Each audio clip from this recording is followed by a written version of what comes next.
What's good, everyone? Welcome to another episode of the Rugged Haitian. Cue theme music.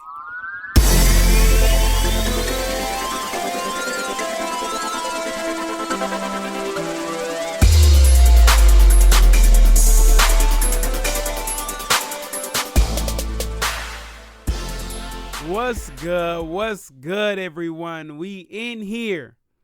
We are here. What's that the Who said on the Horton Hears a Who? The whole time they were saying, we are here, we are here, we are here. Hey, we here, baby. We are here, man. Last week was crazy, pardon me. You feel me? Y'all thought we was dropping off. Nah, we still at it. What my man said, yeah, you know I've been gone for a minute now. I'm back, chinchilla, ice on with a fitted. Yo, we are back, and today, man, we're gonna be talking about something a little controversial. You feel me? And these again, this is just 2 cents. You ain't gotta make it $1. You ain't gotta make it what it is. You feel me? You do not have to make it what it is. It is only 2 cents. Don't make it $1. All right? Don't make it $1. So, man, yo,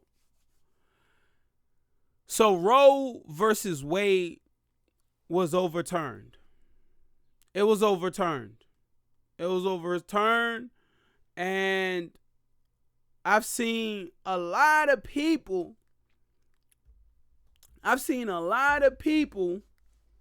show their colors, man. Show their colors. I'm talking about Christians. You feel me? Well, you know what? Don't get me started. I'm not even gonna go there.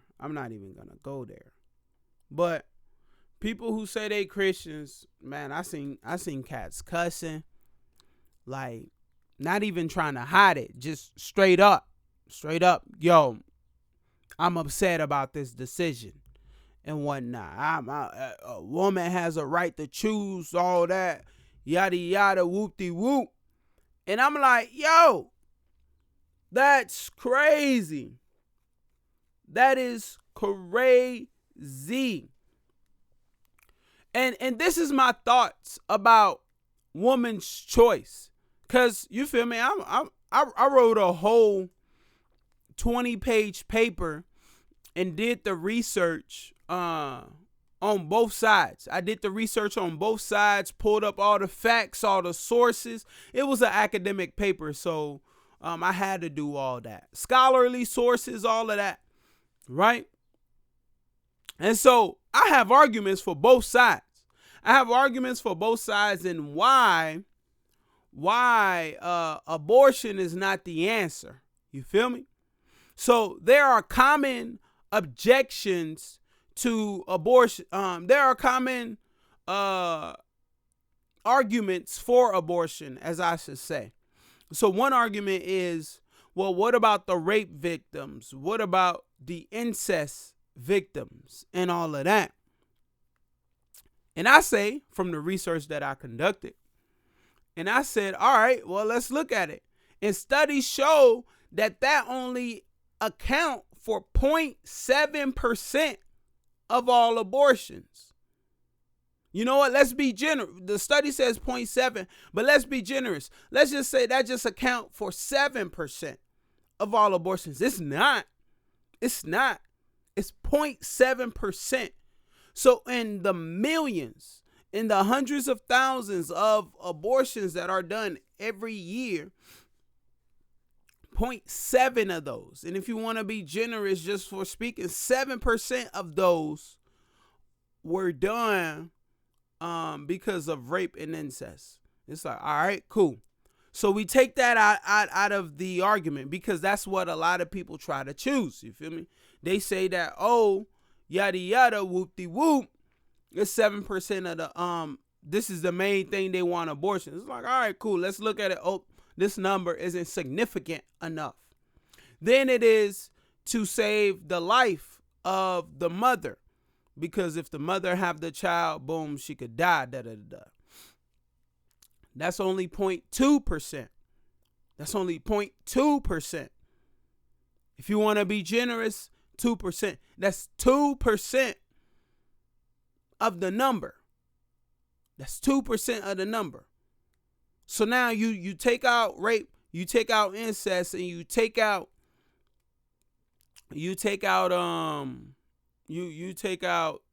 the mother's life being in danger. If you want to add them up, that's 9% or 0.9%. You feel me? 0.9% of all abortions. So now, what's the other 91% reasoning for abortion? Like, let's talk about it. What's the other 91%? And that's the generous number. But really, what's the other 99.1% of it? You feel me? What's the other 99.1%? But we'll be generous. What's the other point? What's the other 91%? Convenience. Convenience. At the end of the day, you can't sit here and tell me that abortion is not about convenience. I believe abortion, take away the incest, the rape, the saving the mother's life, it is 100% convenience. I don't want this kid right now. It's my choice. It's cramping my style. It's pulling me back on my career. It's da-da-da-da-da. It's convenience. You can't sit here and argue with me with that. It is convenience. Now, obviously, I value and treasure life. But logically speaking, I'm not even going to get into the argument of life. Life starts in the womb and all that, man. Y'all heard that 1,000 times before. At the end of the day, it is convenience. You feel me? It is convenience to get an abortion. I don't want to delay my career. Boom. Abortion. Hey, I cheated and got pregnant by another man. Boom. Abortion. I just want to. I don't want a baby. Boom. Abortion. It's convenient. You can't sit here and not say how convenient abortions are. Now, I could go into a whole spiel about what that does to the heart, what that does to the body, because y'all don't want to hear that. Y'all don't want to hear that. So Roe versus Wade was overturned and whatnot. Matter of fact, I'm going to see if I could add the research. I'm going to see if I could add my paper to the show notes. Matter of fact, the paper will be in the show notes. You feel me? It'll be in the show notes. And I make the argument for and against. But Roe versus Wade is overturned. So what we about to do now? I believe at the end of the day, I can't hold people to the standard of my way of living. I can't hold people to the standard. You feel me? I can't hold people to the standard that I believe is right. I can't hold people to that. I can't force people to that. People got to make their own choice. People got to make their own choice. Man, I'm bona fide Christian. Love God. Love the Bible. I don't think it's a book written 2,000 years ago and it's outdated. No. Jesus Christ the same yesterday, today, and forever. Bona fide. I believe that the word of God calls us to live morally right. Charges us to. And if you really want to get into it, forces us and encourages us to. Let's be honest. If you've been regenerated, God has put his spirit in you. You feel me? So, all that being said, if you are on one side of the abortion argument and you were for it, hey man, I don't agree, but more power to you.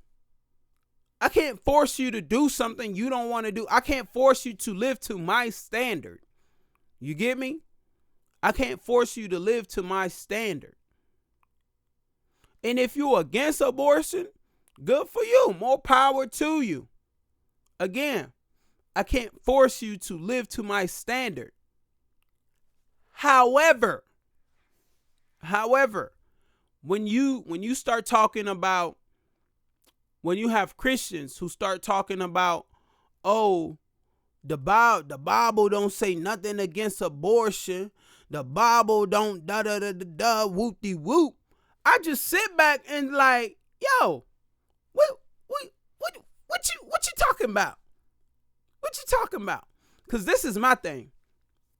If you want to say, oh, I support pro-choice, have at it. Have at it. Do your thing, man. But once you say the Bible doesn't speak against it, you feel me? The Bible doesn't speak against it. Now, like David did Goliath, I got to pick up 5 smooth stones with a sling. Because I'm coming at you. Because as a Bible teacher, whenever scripture is being misquoted or misrepresented, I got to say something about it. I have to. Other Christians, nah, they me, I have to. I'm a hothead like that. To keep it a buck. Man, live your life. What Rihanna say? So live your life. Hey. Cause I'm a paper chaser. Living my life. Hey, live your life, man. You for abortion? Have at it. You against it?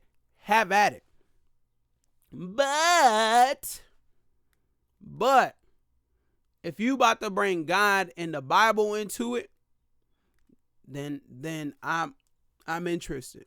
I'm intrigued. I'm engaged. Because now we're not just talking about a choice. We're talking about the moral law that God has placed on our hearts and what is written in the scriptures. And for you to come and say that he doesn't address it or talk about it when he clearly does, then I take offense to that. It's not about standard of living anymore. It is now about an argument that you are placing and saying, and I'm about to engage with you. That's it. Have your views. Have your way of life, but don't misquote the scriptures. Don't misunderstand the scriptures when it say, this is this is that. You feel me? That's why I said in the beginning of this joint, I'm pro-life, but at the end of the day, abortion is a moral issue. It's a convenience joint. It's about convenience. I ain't mean to say moral. It's about convenience. Then we gotta look at the person, yo. That's why I say, hey man, do your thing. Do your thing, man. Knock it out. But don't bring God and the Bible into it to justify your point. Because I could sit here and argue for it without bringing the Bible into it. I could sit here and argue against it without bringing the Bible into it. But when you try to justify it, this to the Christians, when you try to justify abortion according to the Bible, then I got to speak up, bro. I got to speak up, man. So that's my view. That's my view on what happened with Roe versus Wade. People gonna do what people gonna do. I learned that lesson a long time ago, man. It doesn't matter what place they hang out at. It doesn't matter what church. It doesn't matter what building. It doesn't matter what faith group. It doesn't matter what affiliations they have. People are going to do what they want to do at the end of the day. You feel me? That's the same thing with the gun problem. People going to do what they want to do. So regardless of what laws pass for or against abortion, people going to do what they want to do.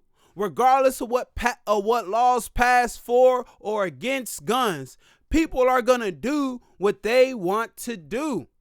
You feel me? You can't look at evil and say, hey, this is a law. You got to obey it. What? Evil is called evil for that reason.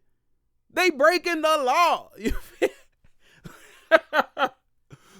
Like, it ain't funny, but that's my understanding, yo. There's no law. There's no law that can be passed anywhere on earth where evil will look at it and say, I must obey this law. No. Evil's gonna be evil, man. That's my I know we talking about abortion and Roe versus Wade, but that's my argument against those who want to pass laws to take guns away. It's like, all right, let's just say you passed the law to take the guns away. You feel me? Let's just say you passed a law to take all guns away. I guarantee you, an evil person will find a way to get a gun. Where there's a will, there's a way. An evil person will find a way to get a gun and do what he has planned to do. Now, regarding abortion, hey, man. Hey, people gonna do what they gonna do. If you tell somebody, oh, you can't get an abortion, da-da-da-da-da, whoop-de-whoop. If they really want to get an abortion, they'll get an abortion. You feel me? If they don't want to get an abortion, they won't get an abortion. The laws are placed there for people to look at them, for the good to obey, for the wrong to not obey. It's to set some sort of standard for people. Roe versus Wade was a law. Those who wanted abortions got abortions. Those who didn't want abortions didn't get abortions. Now it is overturned. And I guarantee you, those who want abortions will get abortions. Those who don't want abortions won't get abortions. It'll be much harder to get one, but hey, that's what it is. People gonna do what they gonna do, man. People gonna do what they gonna do. That's why I don't stress so much the Roe versus Wade, because at the end of the day, the law is not about to determine. It's not about to determine how far a person will go for convenience. At the end of the day, the law is not going to determine how far a person will go for convenience. You feel me? If they really want to, they'll do it. They will do whatever they want to do, man. They'll do it. So the law being overturned, I'm not pressed. I'm not pressed. You feel me? My gripe is with Christians trying to use the Bible to justify. It's like, hey, if you want to have an argument, yeah, let's have an argument and debate about this. But once you bring the Bible into it, then it's like, all right, cool. This is my field. This is my field. And I'm going to tell you why you're wrong. You get me? I'm going to tell you why you're wrong. So that's that. But at the end of the day, I care less.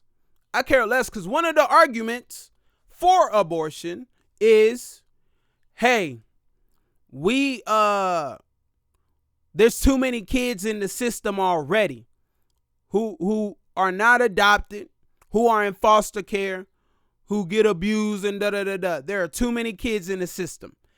And to that argument, I say, you are absolutely right. I'm with it. You are right. There are a lot of kids in the system. There are a lot of kids in the system. And we need to do something about that. We're going to get to that later. So that's a good argument. That's a good argument. And evangelicals, you feel me? Evangelicals, this for you. Like, let's talk about it.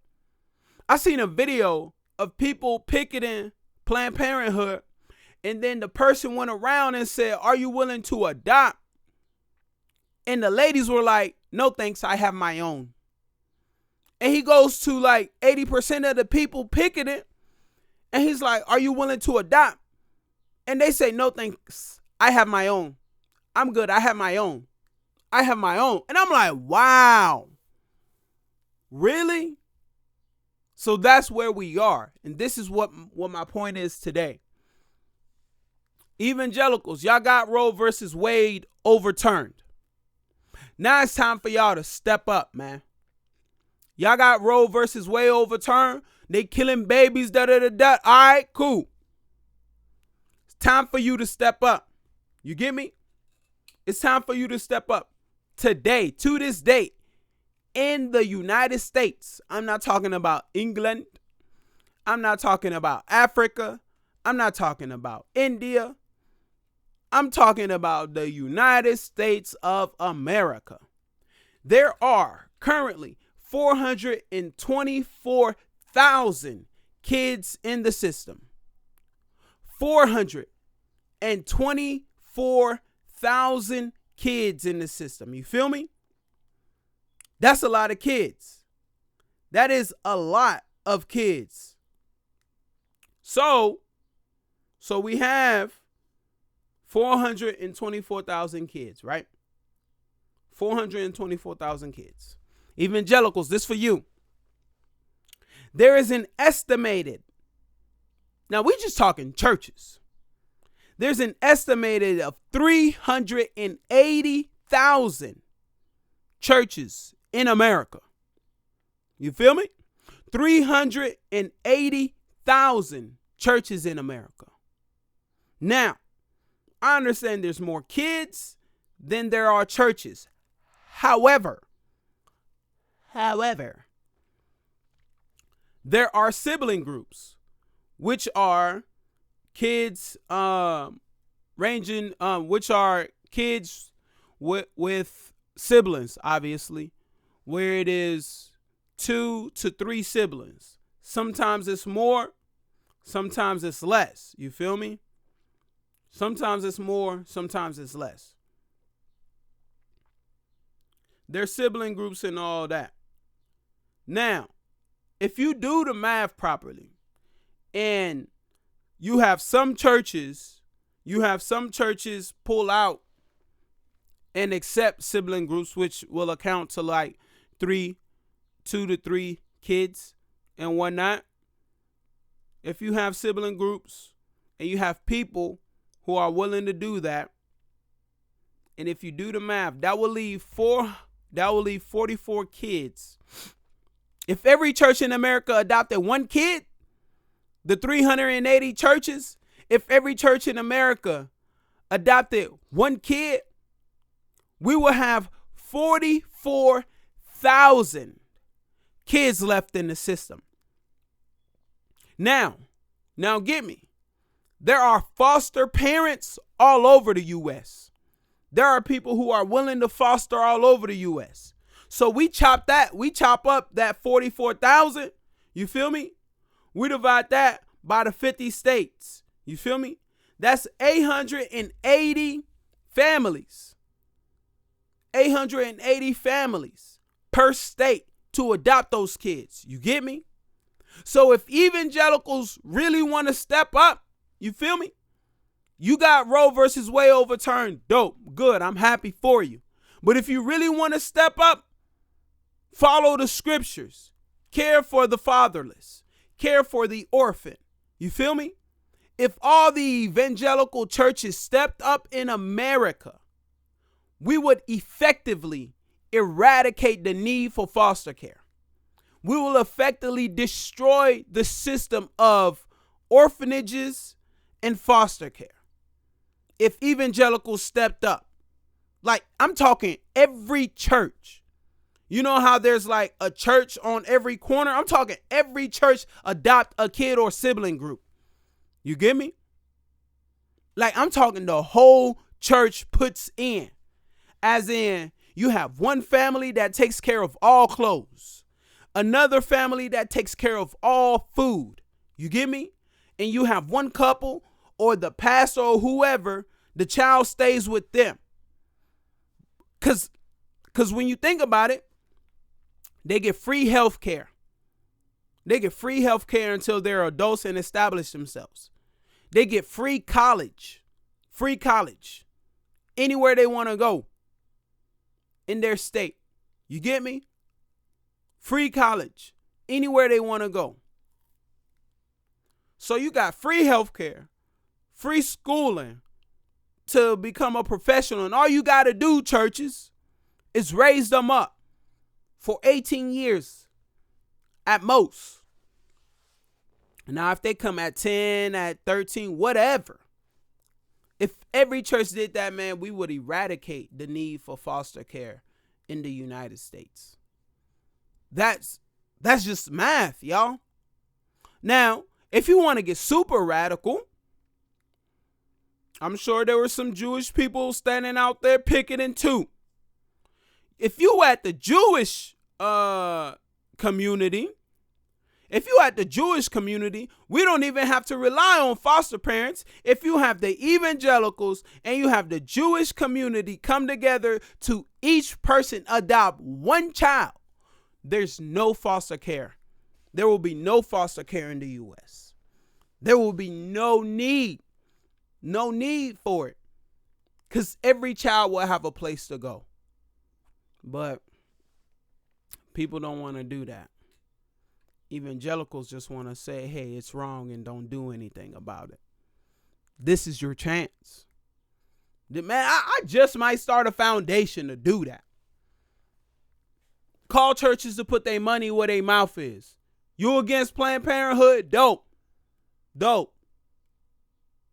Now foster this child. Let's eliminate that point of their argument. Oh, there's too many kids. I agree. Let's eliminate that point, y'all. You feel me? Let's eliminate it. But I know I got a little hot there.